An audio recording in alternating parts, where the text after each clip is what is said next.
Ní bhfuair mé idireacht bith. Sin am rud a dhéanann difríocht idir mo scéal agus na kin a cloiseann tú de gná. Na kin faoi colóní a tháinig litir ó líadóir ag rá gur ág ghaol éigean dearmata píosa talamh. Níor ág aon duine rud bédom, ní a cuimhní aon duine orm cár bith. An rud a fuair mé é mar bhí dollar amháin i mo fáca, agus an dteangmháilteacht é a caitheamh an píosa talún is measa i Gante Bledsoe, Tennessee. Lloyd dá acra cóil Grassy Cove, nóir heastaí ó aine mar gheall an Earrach. Ba í an Earrach an fad. nó is éard a rinne an Earrach an fad. Tháinig sé amach as an talamh ag bun carige éalclocha ag sreabhadh ó scoilte sa thoraigh isteach i locán thart deich chroí lethad, agus bhí an tuisce gurm ní gurm spéir heiléir a léirítear in uisce gleann. Gurm mar go raibh rud éigean cearr leis. Gurm lonrach domhan a bhí beagnach ag lonrú a darí I dro turquoise I solas dílleachtlann na gréine, agus I dro indigo agus scá. Déach sé nimhiúil, déach sé molata, déach sé mar rud a curfag scéal sí a ráhairt. An locán san foris a déir an cailíoch leat gan ól os riamh. Bhí daoine I Grassy Cove ag seachant an aire sin có fada, agus a défach aon duine cuimhnamh. Bhí an talamh timpeall tar éis athrú lámha dosain, uair ó na 1890. Gach únéir á conál fad tréimhse níos gíre ná an ceann dearnach, sulan díal sé leis an fuailis eile lú ná mar a díoch siad. Faoi 1937, nuair a hiú mé isteach in ifig masúnóra an contae I Pikeville le $1 crumpeld, agus diafra mé cut a défan a cheannach, measa an Lloyd ag 75, agus ní raibh únéir aice le 3 bliana. Sin é an Lloyd Blue Spring a dúirt an cléirech, fearr tuirseach darb enam an túsal henseo. Déach sé orm, sé bliana 10 díos, tunaí mar iarnród fáil, ag caitheamh gúna a bhí dá Earrach róhear, mar go rás mé agus ní raibh sé. Agus dúirt sé, ní heastíonn an talamh sin uat a cailín. Cén fat nach bhfuil? Tá an tuisce go donna. Gorm sin, cílíonn sé copper ná sulfur ná rud éon níos measa. Ní osan aon rud gadó, ní ólmhí anamhthe as. Rinne an fearr dearnach a raibh sé ag a iirecht alach a ráchtáil agus ní racha an talach gad an alach. Seacht siad taobh eile an Lloyd, agus rinne siad ballad go dtí gur bhog sé iad. Ach tá uisce ann, a dúirt mé, tá uisce Gorm ann, níl sin mar an ggéine. Díoc mé an $, chíní mé an cunrú, agus hiú mé $4,000 ó Pikeville go dtí an cúl de Grassy Cove chun fécint cut a cheannaigh mé. Lig do me insintuch cé a bhí mé sulla ninsimduch cut a fuair mé. Ba é mo anam Flora Gant. Bhí mé ag an Cumberland Mountain Home for Girls I Crossville ó bhí mé ní nuair a fuair mo bháthair bás ó vírus a dtír an dochtúir flu, ach a dtír na sléifte gemre. Ba é maithir fearr amad a bhí brúte ag poplar ag titim an bhliain roimhe sin. Gan aon géilte, gan airgead, gan rogna. 7 míana ag an teach I Cumberland, áit óla mé cácaireacht, fuaile, uorlór a sciúre, mo ceann a conál síos agus rudaí a ás. Ba é an cuid dhearnach an ceann a bhí tábhachtach. Bhí gardín cistín ag an teach, agus an bhean a bhí I ceannas an túsal hooper. An tain duine ag Cumberland a cailm me go raibh incin agam riamh, bhuann si gach a bhí ólas aice, faoi ihir, faoi hialte, faoin gogóg dóachta idir planda agus an talamh ina bhásan sé. Bhuann si dom ílach a dhéanamh, bara a rochlú, dá dulug a léamh mar a léan dochtúir cuisle. Bhuann si dom nach bhfuil salachar ach salachar. Tá sé beo. Crunne de orgánaí ag oppar le chéile, agus má dhéanann tú I gceart, béis sé ag bathú ort go deo. Fuair an túsal hooper bás sa géimre 1930 a sé. Níor heastaí an mástras gardín nua cailín a chur ceistena. níor hasty ón mátrún nua cailín a cai níos mó amas an ihir ná sa seomra fuaile. I mí an bharta, 1937, trí bhí ribh mar 70 breithlá dúirt siad lom imacht. Más mian leat fáil amach cad a bhí sa Earrach garam sin an náiríre, agus cén fá gur tháinig an talamh nach bhfasfag aon rud chun bheith an talamh is tartúla sa cantaí ar fád. Listáil leis an gcainéal seo agus insaí dáms na tuairimí cá bhfuil tú ag fécinint. Má ní nimh a tháinig amach as an éalclach sin, ba é an bhallart nimh é. Agus nuair a d'éirí lom amach cad a dhéanaan leis, dachraí Gach Rud. Bhí an Lloyd ag deire rian lába a Díbeartha i cosán bó, a Díbeartha I rud bith. Is áit aisteach é grasí cóibh le tosú. Glen pól mór díochta timplathe gach taobh ag sléifte le abhainn a sreabhainn isteach sa talamh agus a imíonn isteach san éalclach ag bún an cóla. Cá an Dílleacht carsteach, carreg fórach, lán le huaimhne agus eibhneacha faoi halamh, agus sin an cóla ann mar bhaile, a tábla uisce casta agus dotúrata. Bhí mo dá acra imil tóir an cóla, áit a raibh urlár an glan ag búla leis an garreg. Bhí sé go hindúil go thorom rud má, ach bhí an ihir tanaí agus clócach, clúdathe le féir scróbernach agus roinnt cedairí cuile a déach mar a bhí siad ag ar gáint leis an mhaith fad a séal. Ní raibh botháin ann, ní raibh aon struchtúr de cinál bith. Níor chur an túnéir dearanach an iirecht rud bith a thógáil. Thug sé áhar go bháin an uisce goram agus an talamh madamh agus shiúil sé shiúil. Bha mé ag codlach faoi tarp feadh na céad coitíise go dtí gur féidir an botháin a thógáil ó cúlaí cedar agus canvás. Agus bha mé ag codlach sa botháin feadh 3 bhí go dtí gur thug oran pat botháin dom. Ach bhí sin níos déanaí. Inis ní raibh ann ach mise agus an talamh san Earrach. Agus ag bún an carrige ag sreibig ón na scoilte san éalclach le seasmacht ciún rud éigean a bhí ó dhéanamh seo feadh na mílíse. Bhí an tarach goram. Chuí mé chuige mar a hen tú chuig rud bith a chur an agla ort go máil, le mo lábha inachta, mar go bhhéadach sé gréim a álarm. Bhí an lucháin go hálan. Johnfí mé sin go soléir mar is mó an meas anrucht ná draíocht. Cibé rud a bhí san uisce sin, cibé mianra ná cóthúil a rinne an golam nábhlua sin de é an torrag an corp uisce isáile a bhí feicte agam riamh. Bhí an lucháin soléir go dtí a bhún, b'éidir sé 3 domhan sa lár. Agus ní raibh an golam murcí ná divean, bhí sé lonrach mar tholas gafa in gléine. Bhí clocha beaga an talamh inachta go mian, clúdathe le sa duite goram bán mín a bhí ag lonrú go héadrom.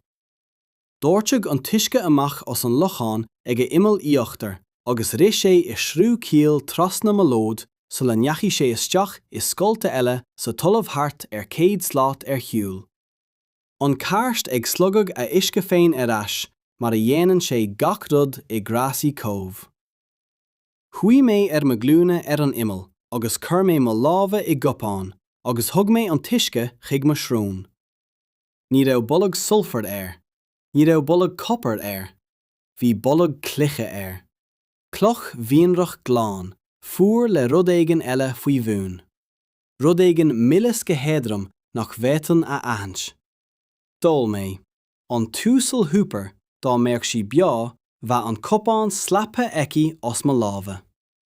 Ní ólann tú uisce anat nid, ní ólann tú uisce goram, ní ólann tú uisce a dúiltíonn anamhathe. Ach bhí an túsal húpar madamh, agus bhí tartarm agus bhí mé édóchasach. Agus bhí 7 mbliana caite agam ag fálam minín a curre mo cuid céadhí. Agus dúirt mo cuid céadhí go raibh an tuisce seo dlán. Ba é an tuisce is fuaire a bhláis mé riamh. Cóirí sé ma íochla agus rinne sé ma cléamháin conrú, agus bhí sé millis. Ní siúcra millis, ach mianra millis. An bealach a bhfuil milseacht ag roinnt uiscí airg a thugann ó éalclach agus calcium in túaslacha. An goram, cibé rud a bhí ann, ní raibh blas bith ar a déadfan a bhrá. Ba uisce é an tuisce. Uisce fuar lean neamhnách a chaithimh dá a bhí face aige áit éigean go domhan sa sliabh.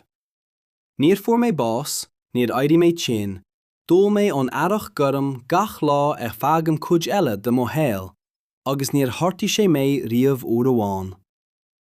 Ba é an chéad rud a chur mé ná trátaí, ní mar gheall go raibh trátaí proteiciúil.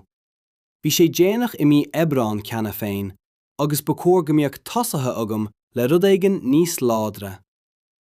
Chur mé trátaí, má dúirt an túisiúil húpar i gcónaí gur trátaí an tástáil is fíor ar ithe. Curfaí trátaí Gach Rud inniúildeit faoi do salachar a dúirt sí. Fás an ithe bha trátaí ma. Fás an ithe olc breig. Bhí síl trátaí amháin agam, bron de fiúna a gcuid mé amach os gardín na Jack Cumberland I Canastán le pail polta sa bun. Cur mé é san ithe tunní gard an Earrach, beidir chuig 10 tráid ó imil an locháin áit a gníonn an sruth d'irteála an tulamh tais. Discadh mé é le huisce airí gurm an locháin, á iompar I ghuicéad. Laistí Dílleachtlann, bhí rud éigean cearr. nó is de bhí ann, ná rud éigean had a bheith ceart. Bhí an gléasra trátaí ag fás ar lús nóir chunnach mé riamh, ní hamháin ag fás, ag pléasca. Sa céad seachtain, gúbalí sé airde. Tháinig an gas níos tuimhe lá I níiad le. Leithní na duilleoga agus dorrací siad, agus an córas fréamhacha. Déadfan é eiceáil tríd an ithe tréisiúilseach ar imil an Canastán, ag leatha le finmh a bhí beagnach insatach, má go raibh an gléasra ag ocras ar feadh a héal agus go raibh béile face aige ar deire. Faoi deire na dara seachtaine, bhí sé 2 tráid ar airde le gás có tiúbh le má ordóg agus duilleoga có dorracha glás go raibh siad beagnach dú. Ó glás có domhan agus sáthaithe gur éic sé saorga, má go raibh duine éigean tar éis planda a féintáil seachas é a ás. Faoin tríú seachtain, bhí sé ag bláthú seachtainaí roimh an scéideal ag targa grúpaí de bhláthana buí a bhór na bacha ó lámhíle ar shiúl. Bacha a tháinig go líon nach facha mé riamh, ag cráláil thar na bláthana le práine a thug le fios go raibh an nachtar agus an fálan ón planda seo rud éigean speisialta. Cheas mé os cóir an phláán de trátaí sin ar mo glúine agus híal mé, an tuisce? Caithfidh sé a bheith ar an uisce. Rinne mé tástáil ar mo téirc an tain bhealach a déadfinn 3 níos mó a chur. Chur mé pónarí, arar, scuais, piebar, leitsis, cucumbers. La díobh discathe mé le huisce ara gurm. Latha eile discathe mé le huisce báistí a bholí mé in barachla. An ihir céine, an gríon céine, an rud céine ach a bháin an tuisce. Bhí an difriocht iontasach. Dás na plándaí a discathe an tarach faoi dó có tapa, faoi dó có hard, agus tháirg siad torthaí nuair a tháinig siad a bhí faoi dó có mór, agus faoi dó có blasta leis na rialata i discathe báistí. An trátaí gurm ara, nuair a déimhsí sé ar deire ag deire bhí an bheithimh, bhí sé có mór le líoráid cricéad, dearag dorcha ag dul ar corcra. Agus nuair a bhain mé gréim os na céimeanna bothán le sú a bhí ag réis síos mo smig, bhí an blás có díon, có tiúithe, agus có costa agus có. Agus dúirt sé, cad ar ina tú leis an salachar? Ní éon fiú mé tada ar sa mise. Ní ar uisce mé ach é leis an uisce gurm. Se, chuaigh Clyde bhaile agus dúirt sé lena athair. Dúirt sé athair leis na córsanna. Faoi deire na seachtaine, bhí 3 cheabhlach tar éis siúl go dtí an taobh hir don cuas chun an cailín leis an Earrach gurm agus an gardín Díbeartha a eiceáil, agus dá gach duine acu ag crutha a gin.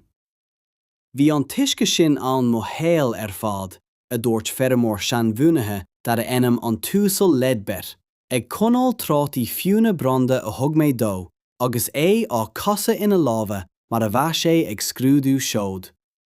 Dúirt maithe liom fannacht amach uí. Dúirt athe leis an rud céine. Bhí is a gach duine gur uisce olca bhí ann. Bhí gach duine mí cheart a dúirt mé. Bhain an tosal lead better gréim as an trátaí. Rinne sé cognta, sloch sé, agus déich sé orm le léirú a bhí tugad chun aithne agam go maith thar na blianta. An naig le de duine a bhfuil a cinseacht díreach scríosta ag píosa torthaí. Jane trácara a chiarna. Dúirt sé, is sé sin an trátaí is fearr de mé riamh. Faoi Homer 1937, bhí níos mó bíodh agam nó mar a déithan a eithe nó a stáráil. Bhí an gardín Earrach Gorm ag tógach ag tuairt a dhiúltaí gach a raibh ólas agam faoi 2 acra de ihir bhín sléimhe. Bhí an tuisce seabhar I mianraí tar éis an talamh féin a athrú.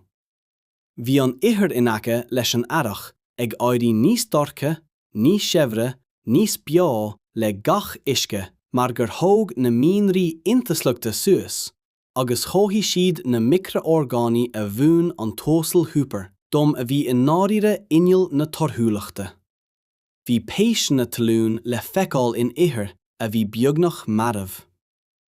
Chuaigh fungas I gceannas na lepacha. Chuaigh an ihir ó lia caragach go don dorcha I séasúr amháin. Díal mé tógaí ag an siopa Crossvalley I Grassy Cove. Trátaí, pónarí, arbhar, piabar, scuais, cucumbers, luhanna. Bhí an caighdeán difriúil le haon rud a bhí feicte ag an glann.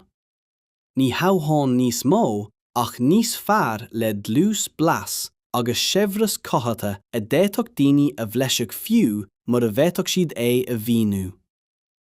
Dúirt an tosal lead better a bhí ag conáil trátaí le dacha bliain lom gin dearna mo brandy wines anlán pasta comá sin gur cur a fearr céile cuine ag an mórt ginéir. Níle is agam an bhfuil sin fíor, ach dúirt sí le gach duine, agus ba é sin an cineál scéal a chur gíne siúil ceithre bhíle chun trátaí a Cheannaigh ó cailín sé bliana déag de ís lot 2 acra. Thosaigh mé freisin ag díal an uisce féin, ní mar uisce óil.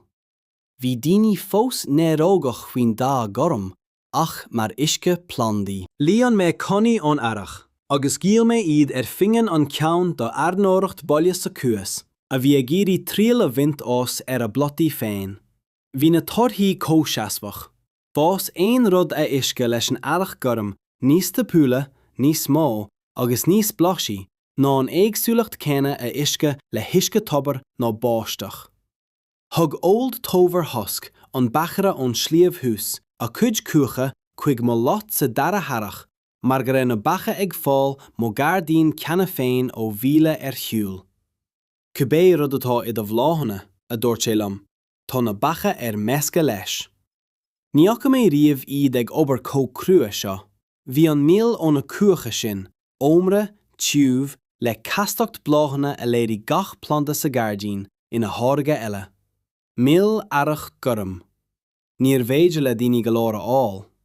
Is saoirg míle ní géad tríocha a ní, Human Olaf darb enam an tolamh doctor Elliot Crane ó Ollscoil Tennessee go Grassy Cove, chun tuairiscí thorgúlacht neamhnách Talamhíochta a bhaineann le harach mianraí a imscrúdú. Bhí sé ina geochimiciúr, ina ólaí a rinne staidir céimec uisce agus carige, agus cúla sé faoi mo gardín ón gníomhare síntíochta contae a cúla faoi ón úsal leadbet, nach bhéadach stop a chur caint faoi na trátaí. Chaith an tolamh Crane 3 lá mo lot. Rinne sé tástáil an uisce Earrach, an ihir, na plandaí agus na torthaí. Thoma sé cion mianraí Gach Rud. Thóg sé samplaí ais chuig a Hairlann in Knoxville agus rinne sé analís orthu le trealamh nach bhéidan a howlú. Nuair a tháinig sé ais mí ina dhíth sin, bhí sé ag créithe le sceitimíní ciún ólaí a fuair rud éige nua in náireadh. An dá Gorm, a dúirt sé liom, agus ina hí bhealcón mo hacking leis na nótaí scopa a glúine.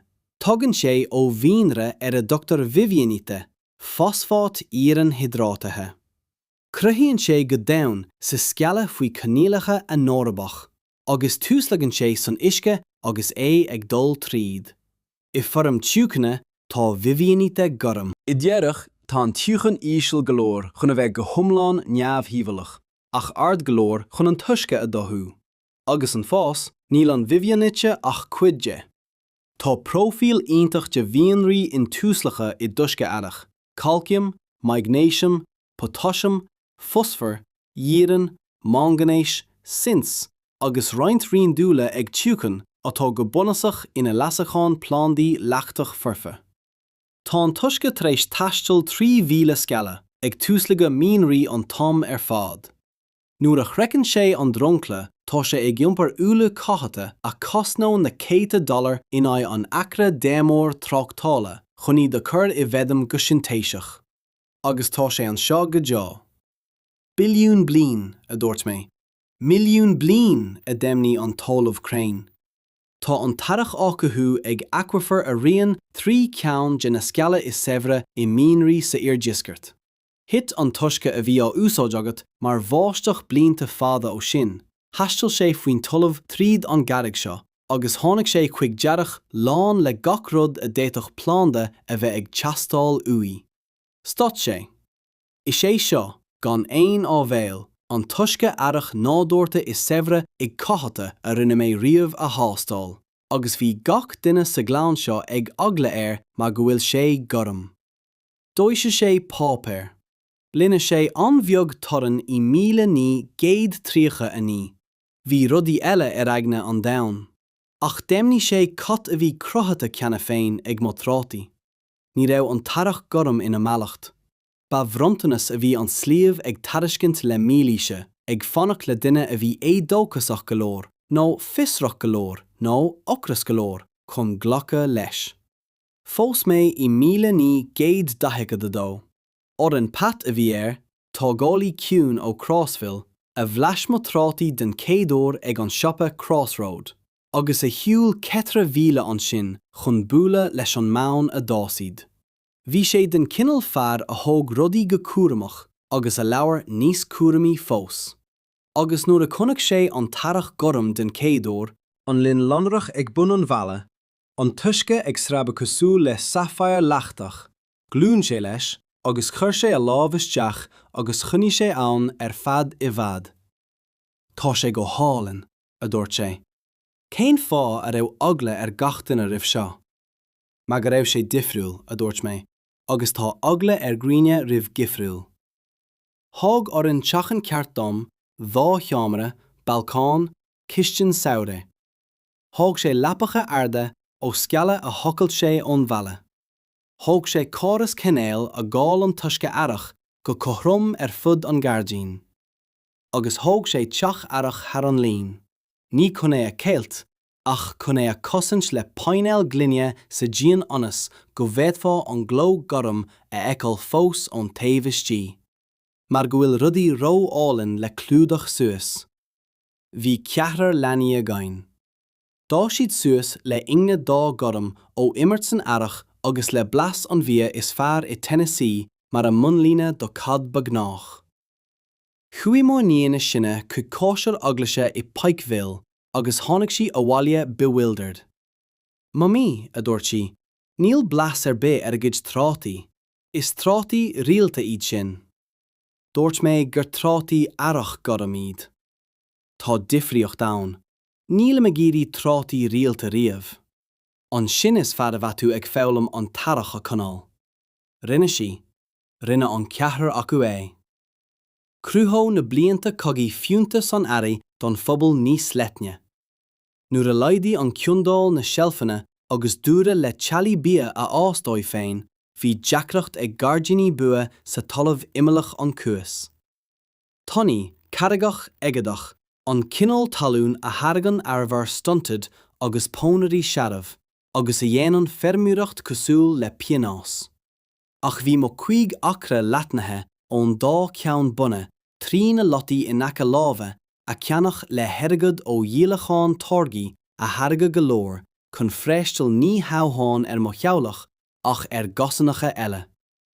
Thug mé uisce Earrach Gorm do duine bith a heasta ui dá gardíní. Líon mé cuní sir in aisce, agus curma iad ag an siopa crosfialaí le daoine a thógáil. Roinn mé síológa a chuirde in uisce Earrach, plándaí trátaí agus plándaí piabair a bhí ceanna féin troid airde agus tíú stemid, sola nachi siad isteach in gárdín duine eile fiú. Bíodh an gona maidin 10 sathairn agam ag an lot áit a bhún mé módanna an úsal húpar. Compastáil, uisceocht, sláinte Earrach, an domhan dóachta faoi de cosa, in éineocht leis an uisce Earrach a bhéadaí Gach Rud 10 nuaire. Tá tú ag tuairt do bhuntáiste shiúl a dúirt oran uair amháin, ag fearra orm ag lína tríocha canna do hálaí nach raibh aithne agam ar thuaíomh. Thug an túsal húpar gach a bhí ar eolas aici dom. Dúirt mé nach near si, níor cuní si siar. Dúirt si, eolas nach rointre is eolas a an bás. Ceapaim go bhfuil an tuisce mar an ggéine. Faoi 1945 bhí beagnach gach gárdín i Grásaí Cóibh ag úsáid uisce Earrach Gorm a iomprídí cuní ag leanaí a shiúl na 4,000 cónádúirta agus a shiúil siad chug an scoil. Trí eiridú tógab bia an cuas i séasúr amháin. Tháinig an gníomhara síntíochta conta, bewildered ag na statisticí, chun imscrúdú agus dág sé le cunna dá cuid féin agus léirú.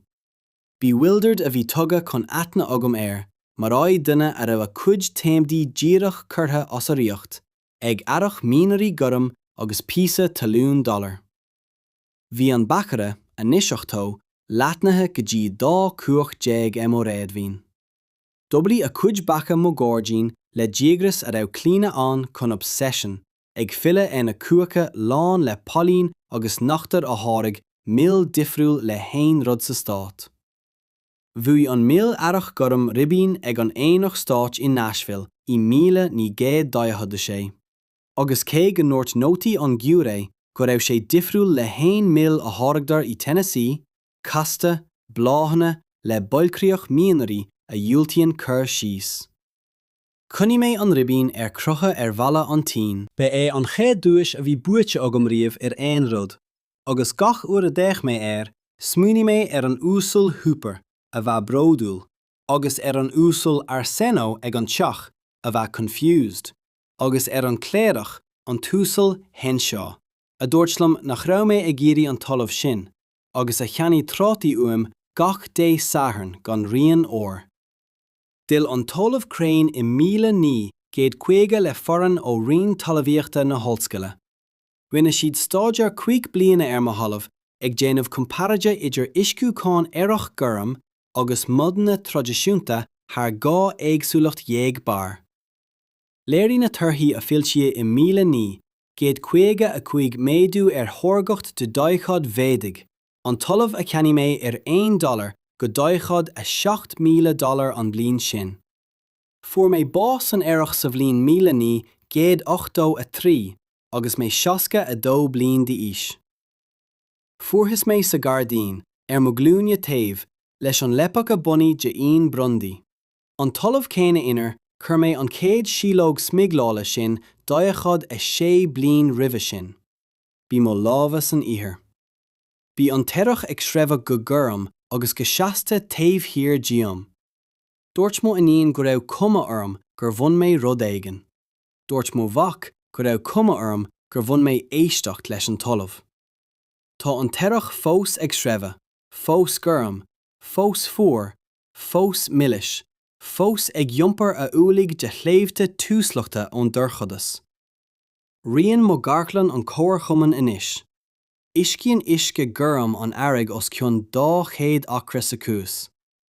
Díaltar trátaí Brandywine, a ástar fós ó shialta a savála gach bliain ó 1937, a iscetear fós leis an uisce Gorm céine ag margaí feirmóirí in Nashville agus Knoxville freacsanna a curfog an úsal henseo ag ifig masúnóra an conta a fian a ligan. An gluch inacha leis an Earrach na sní ag lámh cheasta oran sa bhliain 1953 tá na focail, bhí an tuisce seo go maith i gcónaí. bí agla an roimh an dá, ní raibh flóra. Mar sin, ligdom rud éigin a curairt. Cén teirech Gorm atá tú ag seachant? Cén bronntanas atá an dón ag tariscint dit? Aisteach, neamh kitchenta, duite bhealacha ágan daoine ag tuairt ráha dit. Déadach sé sin a bheith díreach an rud a hastíon iad. Mar seo a rinne an teilech a bhúnadam. Ní féchan agla agus agna éon nás, ach meascan daoine iad go leanúnach. Ní raibh na ferméoirí I grasí cómh cíalmhar chun an tuisce Gorm a cheacant. Bhí agla orthú, agus cuní an tagla a gléas mar agna iad an bhainse uisce is tartúla sa chontaí fad 100 bliain. Thóg sé cailín le $1 amháin agus gan róna eile chun glúine a dhéanamh ag an imil agus a ól. Uaireanta is iad na rudaí is contúirtí nó is cothaach. Uaireanta is é an tuisce leis an dá is aisteach an ceann is milse. Uaireanta is é an talamh nach deastíonn ó duine be an talamh atá ag fannacht, finnach agus flathúil le duine éigin a bhfuil dóthain misné nó éadóg aige chun síl amháin a chur agus fécint cad a tharlaíonn. Má bhog an scéal seo tú, má chur sé ort smaoinemh na spriongí Gorma iad a héal féin, a bhfuil tú ag siúil tharstú, mar dúirt duine éigin leat go raibh an tuisce go donna. Bhfuil sin tú leis le haid tuile scéalta faoi dhaoine gná a dól, nó nach nearna daoine eile agus a dás, cad nach féadach daoine eile. Tá de tailte $1 an sin. Tá de sprionga Gorm ag seabhadh. Stad ag éisteacht leis na daoine mór bhleis an tuisce riamh. Glúine síos agus.